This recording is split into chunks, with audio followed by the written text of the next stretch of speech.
Everyone, I hope आप सभी लोग बहुत अच्छे हो। तो आज मैं लेके आई हूँ एक नया इंटरेस्टिंग टॉपिक। ये टॉपिक जो है हम लोगों ने बायोसेवर्ट लॉ पढ़ा था, यानी कि बायोसेवर्ट का नियम क्या होता है उसको पढ़ा था।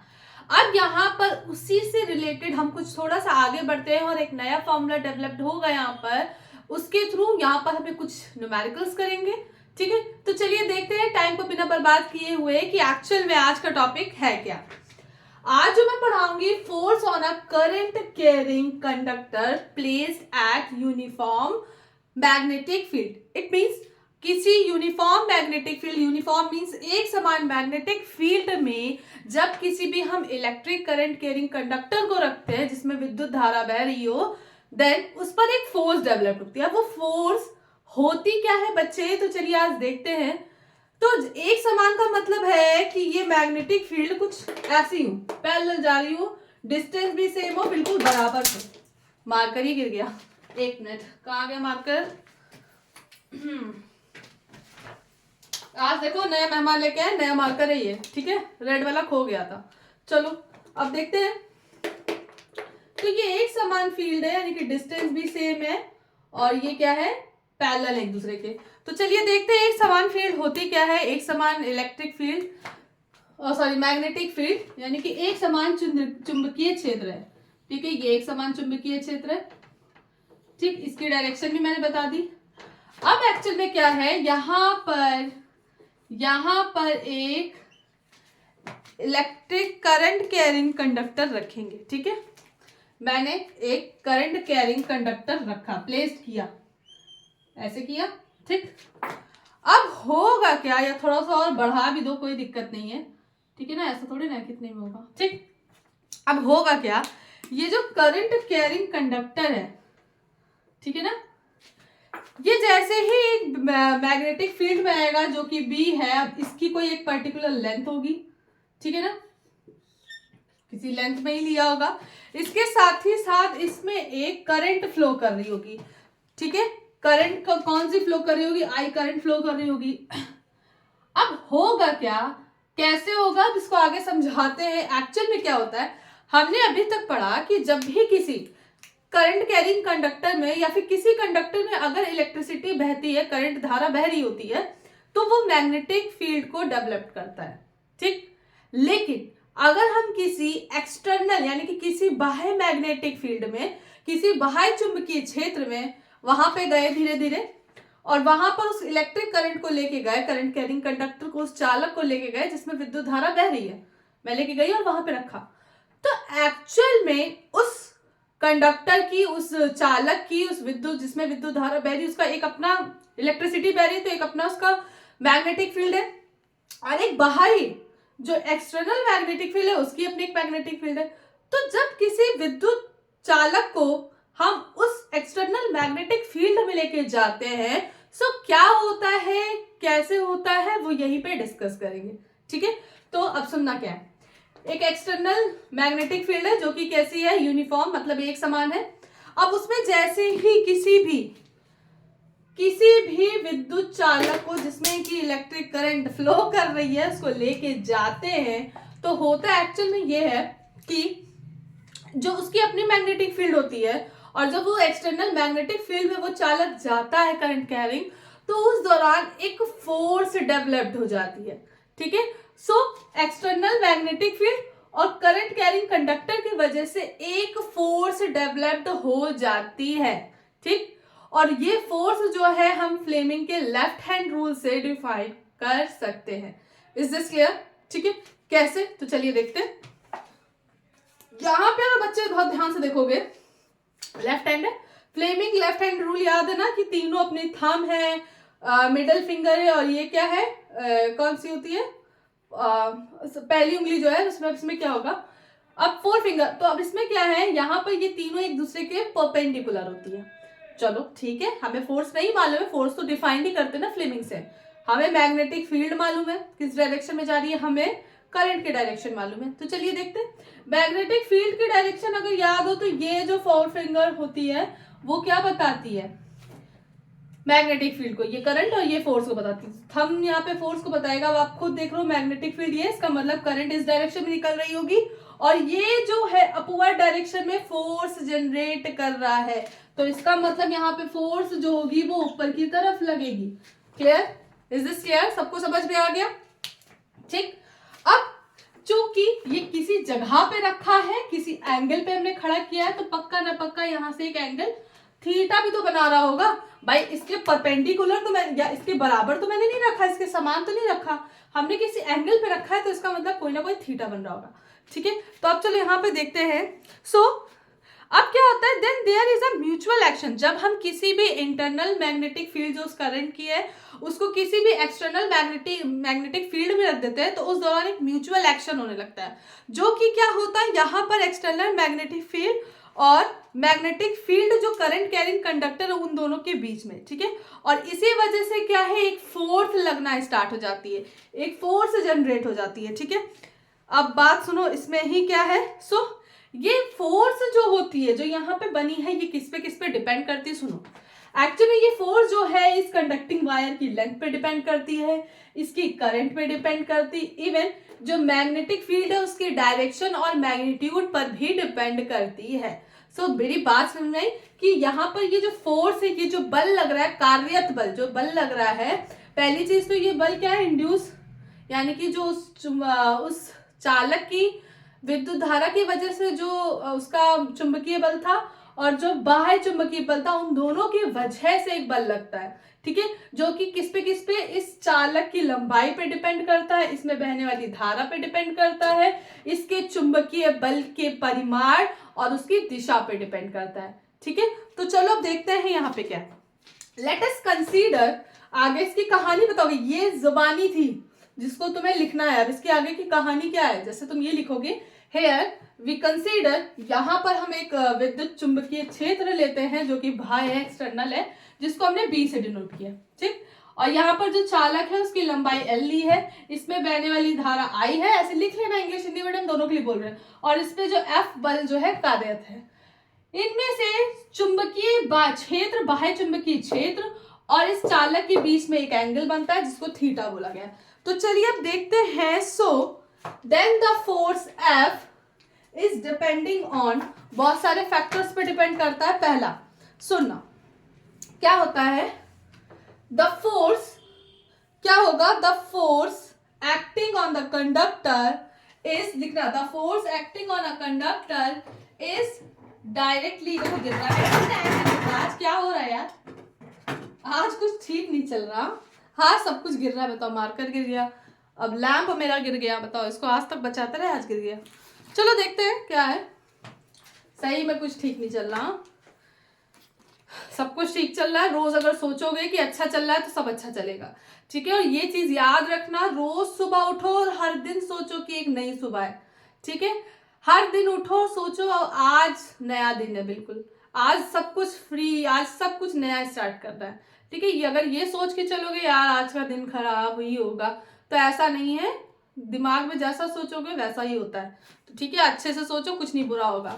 ओके, सो जितने लोग इस चीज को लेके बहुत परेशान है कि अब क्या होगा, अब क्या होगा, मैम कुछ समझ नहीं आ रहा, बेटा यही तो टाइम है तैयार करने का, तैयारी करो। कैसे नहीं, अभी तुम्हारे पास बहुत टाइम है, अभी कोई रोने से कोई फायदा नहीं, रो क्यों रहे हो, कोई प्रॉब्लम हो पूछो, पर परेशान होने की जरूरत नहीं है। ठीक है ना, और ये बायो कब खत्म करा देंगे, बायो के लेके चिंता ना करो, क्या ये फिजिक्स ज्यादा इंपॉर्टेंट है। ठीक है, बायो का तो एक दिन में अगर लाइव क्लास भी ले ली ना तो वो खत्म हो जाएगा, बायो के लिए बेफिक्र रहो।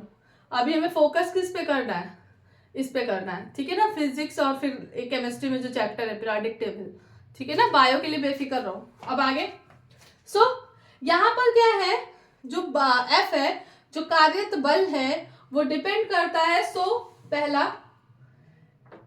इट इज, एफ इज, ऐसे लिख दे रहे, डायरेक्टली प्रोपोर्शनल टू, किसके डायरेक्टली प्रोपोर्शनल होता है, एक्सटर्नल मैग्नेटिक फील्ड के। ये क्या है, एक्सटर्नल मैग्नेटिक फील्ड, लिखते जाओ तुम लोग, हम थोड़ा ना लिखेंगे बोर्ड पे।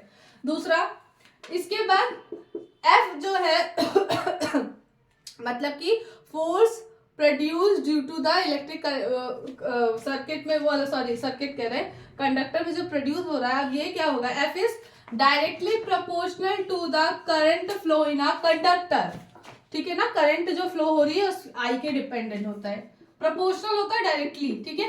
तीसरा, F is directly proportional to the sine of angle, ये एंगल साइन होगा, साइन एंगल लेंगे, साइन एंगल, ठीक है ना, angle theta formed between the length of the conducting wire and the magnetic field, magnetic field और इसके बीच में तो एंगल बन रहा है, ठीक है। और आगे फोर्थ, यहाँ पे एक और चीज होगी, एल भूल गए ना, F is directly proportional to the length of the conducting wire, ठीक है। अब क्या करेंगे, ये चारों इक्वेशन है और इन चारों इक्वेशन को क्या करेंगे, एक जगह मिला लेंगे। अब क्या मिला मुझे, F is directly proportional to the I B, या बिल लिखो, बिल IBS साइन थीटा, जिसको याद हो या जिसको जो भी याद हो, बिल्ली वाला बिल, बिजली वाला बिल, डबल एल मतलब लगा देना, बिल साइन थीटा, ठीक है ना, बिजली वाला कहते हैं ना, बिल बिल्ली वाला, ठीक है ना। तो अब बिल करना और यहाँ पे बिल का आंसर लिख के आ जाना, पेपर में ना भूलियो, ठीक है। तो याद करके रखियो सब कुछ। अब आगे बात करते हैं, अच्छा सिंपल सी बात है, फ्री में तो कुछ मिलता नहीं है, डायरेक्टली प्रोपोर्शनल है, डायरेक्टली प्रोपोर्शनल है तो भैया हमें इक्वल लाना है। अब इक्वल लाने के लिए हमें क्या करना है, इसको कोई ना कोई रिश्वत देनी पड़ेगी, मतलब कि इक्वल ऐसे तो नहीं आता, एक कांस्टेंट रखते हैं। तो एक्चुअल में यहाँ पे क्या होगा, मैं इसको रख कर दूं, हाँ कहाँ रखूं, यहाँ रखती हूँ, चल। अब देखो बच्चे, यहाँ पढ़ाते तो एनर्जी आ जाती है तुम लोग को नहीं, एक्चुअल में मुझे भी आ जाती है मुझे ही आती है, पढ़ाने लगो जब। चलो अच्छा, यहाँ देखते हैं F, अब इक्वल लगाएंगे तो बिल साइन थीटा है, यहाँ पे कांस्टेंट आ जाएगा K, तो केबिल साइन थीटा, ठीक है ना। पहले बिल था, बिल्ली वाला बिल था, के लगाया, प्रोपोर्शनल लगाया, मतलब प्रोपोर्शनल हटाने के लिए इक्वल लगाया, तो केबीएल हो गया, केबिल भूलोगे तो नहीं, ठीक है। तो केबिल साइन थीटा। आप सुनो भैया, एक्चुअल में होता ये है कि मेन फॉर्मूला ये नहीं है, ठीक है। अब क्या है सुनो, एक्चुअल में हेयर K इज कांस्टेंट, ठीक है, K इज कांस्टेंट। अब K कांस्टेंट होता है और ये क्या होता है, डिपेंड करता है the unit of magnetic field, यानी कि बीप के ऊपर डिपेंड करता है, ठीक है। और जनरली क्या है, जो K है, अगर हम K को मतलब B को यहाँ पर MKS में निकाले, ठीक है ना, MKS पद्धति में निकालते हैं, तो यहाँ पर याद रखना बच्चे, K की वैल्यू जो है वो 1 हो जाती है। For MKS it will be K is equals to क्या हो जाएगा 1, क्यों, क्योंकि K जो है वो किस पे डिपेंड करता है, B पर, एक्सटर्नल मैग्नेटिक फील्ड पे, ठीक है। तो अब यहाँ पे क्या करोगे भाई, जैसे ही तुम MKS में लोगे तो यहाँ पर K की वैल्यू इसलिए 1 आ जाएगी क्योंकि F जो है यहाँ पर फोर्स क्या है, न्यूटन में आ जाएगा, लेंथ मीटर में आ जाएगी, ठीक है ना, I एम्पियर में आ जाएगी। तो कुल मिला के यहाँ पर जो करंट है K जो है वो 1 कंसीडर कर दिया जाता है, ठीक है ना, MKS में। तो फॉर्मूला हमारा पता है कि ये निकला, बिल साइन थीटा, ठीक है। तो यही हमारा मेन फॉर्मूला है बच्चे, ठीक है ना, बिल साइन थीटा। अच्छा भैया, बिल को एल को स्मॉल लिख देना, कोई कंफ्यूजियाना नहीं, ये स्मॉल ही एल है, ठीक है ना, मेरी आदत है कैपिटल बनाने की, ठीक है। तो बिल साइन थीटा, ठीक, कोई कंफ्यूजन नहीं है, कैपिटल भी लिख दो कोई दिक्कत नहीं, लेकिन स्मॉल ही लिखो, क्या दिक्कत है, ठीक है ना। समझ में आ गया, कोई दिक्कत, किसी तरह की कोई परेशानी है। चलो अब यहाँ पे कुछ चीजें बताते हैं तुम लोगों को। अब बात सुना, इफ इलेक्ट्रिक करंट जो है वो पास हो रही है उस कंडक्टर को जो है, या अगर बात करें electric current is parallel to the magnetic field, यानी कि जो एक्सटर्नल मैग्नेटिक फील्ड है उसमें इलेक्ट्रिक करंट जो है अभी एक दूसरे से परपेंडिकुलर थे, एक्चुअल में वो अगर मतलब वो किसी थीटा एंगल पे थे, अभी करंट के थीटा एंगल पे थे, लेकिन अगर इसी कंडक्टर को ऐसा रखा गया कि वो एक्सटर्नल मैग्नेटिक फील्ड के बिल्कुल पैरेलल है, यानी कि जैसे मैग्नेटिक फील्ड इधर भी जा रही है तो इलेक्ट्रिक कंडक्टर में जो करंट फ्लो कर रही है वो भी ऐसी जा रही है, तो ऐसे ऐसे जा रही है, इसका मतलब यहाँ पे थीटा 0 होगा, पैरेलल है, समांतर है, तो यहाँ पे क्या होगा 0। तो सिंपल सी बात है बचुआ, क्या होगा, देखो साइन थीटा 0, साइन 0 होगा तो F is equal to BIL। Sine 0 की वैल्यू बच्चा क्या होती है, नहीं पता तो पता करो, 0। तो F इज इक्वल टू पूरा ओवरऑल 0 हो गया, यानी कि फोर्स ही नहीं एक्ट करेगी। तो इसमें जब करंट फ्लो करेगी तो एक्सटर्नल मैग्नेटिक फील्ड होते हुए भी किसी भी तरह का कोई भी फोर्स का अनुभव नहीं होगा। बेचारा जैसा पड़ा है सो वैसा पड़ा रहेगा, ठीक है ना। उसके बाद अब क्या, लेकिन अगर इसको ऐसा कुछ रखा गया बिल्कुल सीधा, तो अगर देख रहे एक्सटर्नल मैग्नेटिक फील्ड इधर है, वायर कंडक्टिंग इधर है, ये इधर उधर चल रहा है, इधर उधर चल रहा है, तो ये क्या कर रहा है, ये ऐसे है, ये ऐसे है, तो ये क्या एक दूसरे के परपेंडिकुलर है। इसका मतलब 90 डिग्री एंगल बन रहा है। और साइन 90 की वैल्यू क्या होती है बच्चा, बताओ जल्दी। BIL साइन 90 डिग्री, 90 डिग्री बोले तो 1, तो क्या बना, बिल्ली, बिल, ठीक है ना। तो ये F is equal to BIL हो गया, ठीक है ना, क्लियर। और सिंपल सी बात है कि इस कंडीशन में तुम्हें अगर फोर्स की डायरेक्शन पता लगानी है तो फ्लेमिंग के लेफ्ट हैंड रूल से पता लगा सकते हो। कोई प्रॉब्लम, किसी तरह की प्रॉब्लम, ठीक है। चलो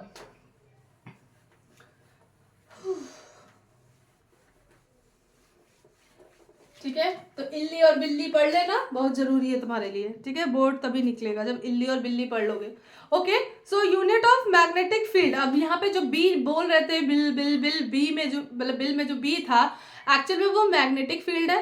उस मैग्नेटिक फील्ड के यूनिट कैसे निकालोगे, तो चलिए इसी को देखते हैं। मालूम है वैसे आपको, लेकिन यहाँ पे कुछ चीजें और बताते जा रहे हैं। So unit of magnetic field, बच्चा हिंदी मीडियम कोई दिक्कत हो मुझे बताना, फिर हम पूरा प्रॉपर हिंदी में भी पढ़ाते जाएंगे, ठीक है ना। वैसे कोई दिक्कत नहीं है, आप अपने सामने किताब रखो, क्योंकि जो टर्म नए नए आते हैं वो उसमें उसकी मैं हिंदी बता देती हूँ, बाकी तो यहाँ पे जो भी बोलती हूँ सब हिंदी में ही बोलती हूँ, ठीक है ना, तो कोई दिक्कत नहीं है, ठीक। अब क्या है सुनना, हमने क्या पढ़ा, F is equal to BIL, BIL पढ़ा, क्योंकि साइन थीटा वीटा नहीं लेना। देखो यहाँ पे क्या है, बी क्या हुआ, F अपॉन IL। एमकेएस में लेंगे, F की वैल्यू क्या है, न्यूटन, भाई तभी तो K की वैल्यू बनाएगी। एमकेएस में तो ले रहे करंट, I एम्पियर, और ये क्या है, एम्पियर मीटर। अब सुनो क्या है, अब बहुत ध्यान से सुनना, एक्चुअल में क्या होता है यहां पर, बहुत ध्यान से सुनना। एक तो यूनिट ये आई B is equal to newton per ampere meter. पहली यूनिट क्या आई मैग्नेटिक फील्ड की, न्यूटन पर एम्पियर मीटर, जो कि हमने निकाल दिया, ठीक है। अब सुनना क्या है, यहां पर एक्चुअल में क्या होता है, डेफिनेशन ऑफ मैग्नेटिक फील्ड बोले तो कैसे करोगे तुम लोग को, अगर मैंने याद हो बहुत सारी डेफिनेशंस कराई थी, 1 एम्पियर 1 वोल्ट क्या होता है, कुछ नहीं करते, सबको एक एक कंसीडर कर दो। कैसे, 1 न्यूटन का बल लगा, 1 एम्पियर की धारा बह रही, और उस चालक की लेंथ क्या है, 1 मीटर है, तो बता नहीं सकते। सुनो क्या होगा, यार ये मम्मी कॉल क्यों करती हैं,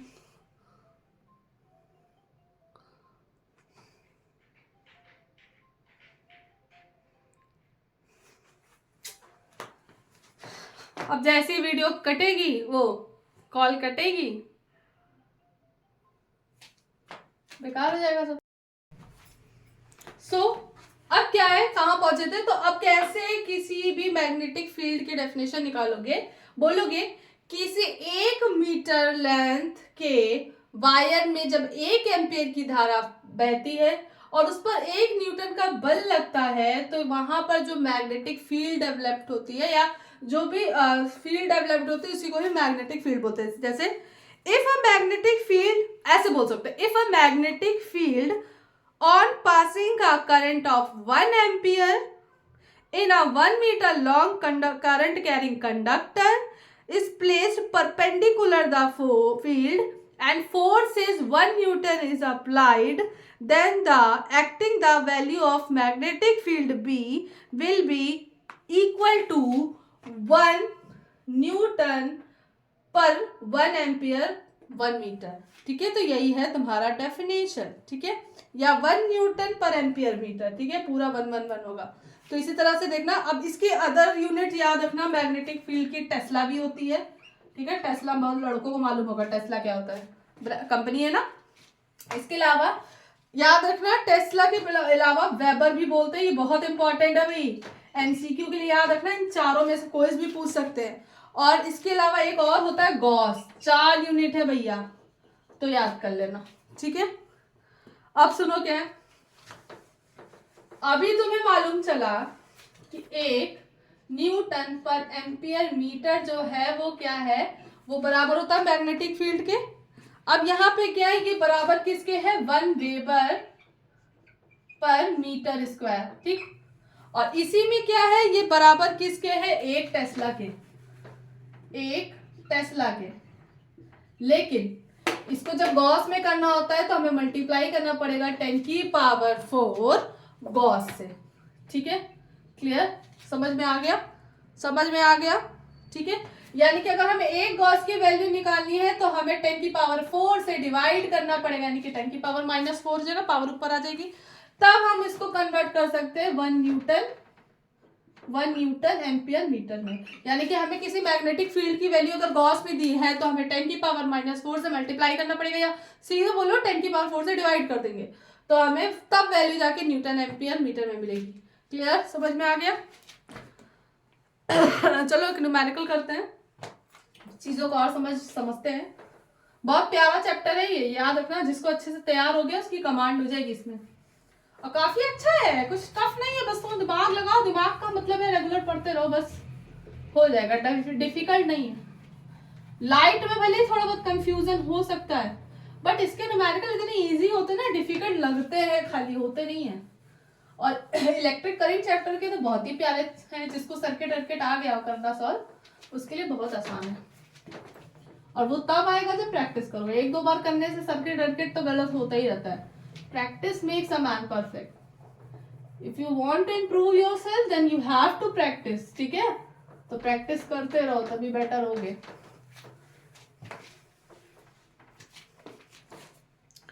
चलो अभी क्वेश्चन है, मैं लिखूंगी नहीं भैया, ऐसे बोल दे रही हूँ, सुनो क्या है, देखो क्या है। In a wire of length 1.5 metre, ठीक, a current of 0.5 ampere is flowing, उसमें बह रही है, ठीक है। It is a placed in perpendicular the uniform magnetic field, perpendicular है भैया, परपेंडिकुलर मतलब 90 डिग्री एंगल बन रहा है।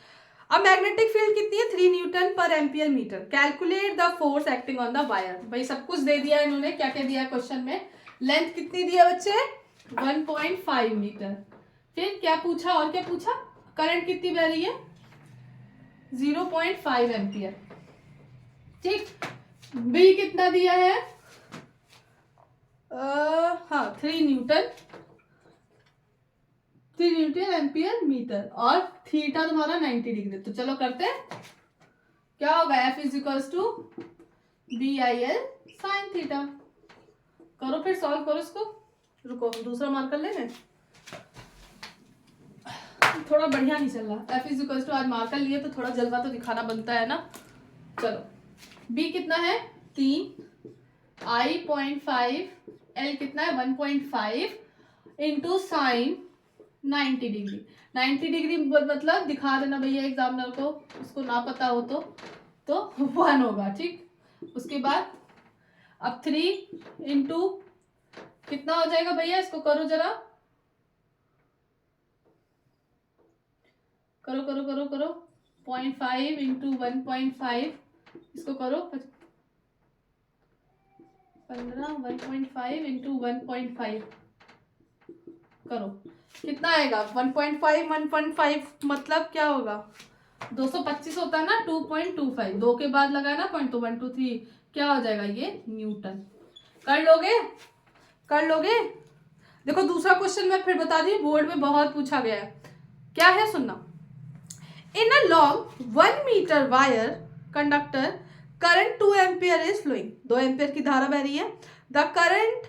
The conductor is placed in the magnetic field intensity, B की वैल्यू है 2.5 newton per ampere metre at an angle. अच्छा भैया जिसको क्वेश्चन में बी एल समझने में प्रॉब्लम हो रही है, वो यूनिट अगर याद कर पाए तो मतलब हम देखो तरीके बता रहे हैं, जिसको यूनिट मालूम है, अरे हाँ मतलब ये है, ये दिया हुआ है, ठीक है। फिर अब इसके ये ऐसी स्थिति में रखा गया, ऐसा रखा गया कि उसके बीच का जो एंगल है वो 30 डिग्री बन रहा है, ठीक है। तो भैया इसमें क्या है, इसका एफ याद करना है। चलो करते हैं फिर, क्या दिक्कत है।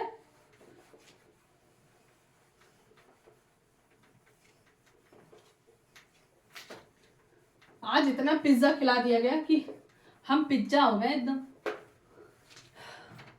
ना बोलते बंदा इससे बहुत बेकार होता है फास्ट फूड, कह तो रहे लेकिन खाते तो हम बड़े मजे से हैं। हमको मोमो मिल जाए तो हम दुनिया सारी छोड़ सकते हैं, मोमो के आगे कुछ नहीं दिखता तलने में हमको। चलो अच्छा देखते हैं लेंथ कितनी है, 1 मीटर, ठीक। उसके बाद करंट आई कितनी है, 2 एम्पियर फ्लो कर रही है, ठीक है। गला खराब। और करंट ये कितना है, 2.5 है पक्का, हाँ, न्यूटन एम्पियर मीटर। और थीटा कितना है, 30 डिग्री प्लेस किया गया, यानी कि ये पूरा ऐसे दिया होगा, ठीक है। बी की वैल्यू 2.5 है, इसको कुछ ऐसा रखा है कि 30 डिग्री का एंगल बना रहा है, ठीक है। अब अपने हिसाब से अब देखो यहाँ पे क्या है, वैल्यू रखते हैं 2.5, आई क्या है 1, एल क्या है 2, साइन 30 डिग्री। अरे बच्चे साइन 30 डिग्री की वैल्यू पता है कि नहीं, 1/2, ठीक।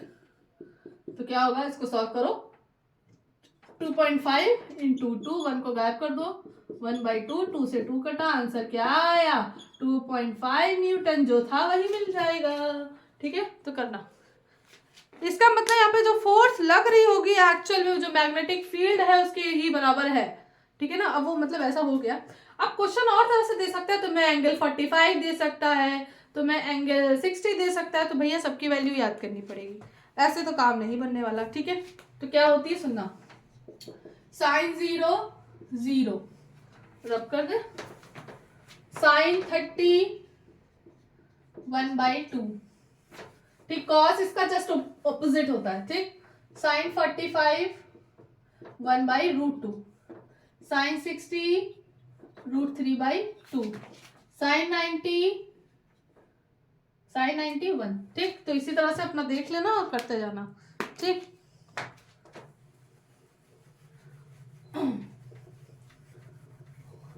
सो आई होप आपको ये वीडियो अच्छी लगी हो। इसके सारे न्यूमेरिकल करोगे क्योंकि मुझे आंसर चाहिए, ठीक है। तो इसके एक्सरसाइजेस सारे कर डालना, ठीक है। एक क्वेश्चन मैं दे रही हूँ, क्या है, write the formula of force acting on a current carrying conductor due to the magnetic field if current carrying conductor is placed parallel to the field. हाँ, इसमें देखो, इसमें बी आई एल वही रखोगे, कोई वैल्यू नहीं दी है इसमें, बस साइन एंगल की वैल्यू बोली। उन्होंने बोला है कि एक बार परपेंडिकुलर रखा है, दूसरी बार ऐसा रखा है कि साइन 60 डिग्री बना रहा है और इसके साथ 45 डिग्री बना रहा है, तो आप आंसर बताना। और एक बार पूछा है कि पैरेलल है तब क्या होगा, ठीक है। तो करके दिखाना। अब नेक्स्ट वीडियो में हम लोग बात करेंगे, बहुत ही ज्यादा इंपॉर्टेंट टॉपिक है जो कि हमारा है लॉरेंट्ज फोर्स, ठीक है। लॉरेंट्ज फोर्स को जैसे ही पढ़ लेंगे, इसके कुछ न्यूमेरिकल्स करेंगे और उसके बाद जो इस पूरे चैप्टर का एक कहते हैं ना कि आपकी नैया पार कराता है, सबसे लॉन्ग क्वेश्चन में आता है इलेक्ट्रिक मोटर। याद रखना इस चैप्टर के 3 टॉपिक बहुत ज्यादा इंपॉर्टेंट है, Biot Savart, electric motor and electric generator. इनमें से कुछ ना कुछ तीनों में से आना ही आना है। सो ऑल द बेस्ट, अच्छे से तैयारी करते रहो और मुझे कमेंट बॉक्स में जरूर बताओ कि ये वीडियो कैसी लगी, okay. So take care, bye bye. और हाँ, संडे को IUPAC लेके आएंगे अगर टाइम बचा, मतलब ये चैप्टर खत्म हो, IUPAC एक दिन पढ़ा देंगे लाइव में, ठीक है। Okay, bye bye.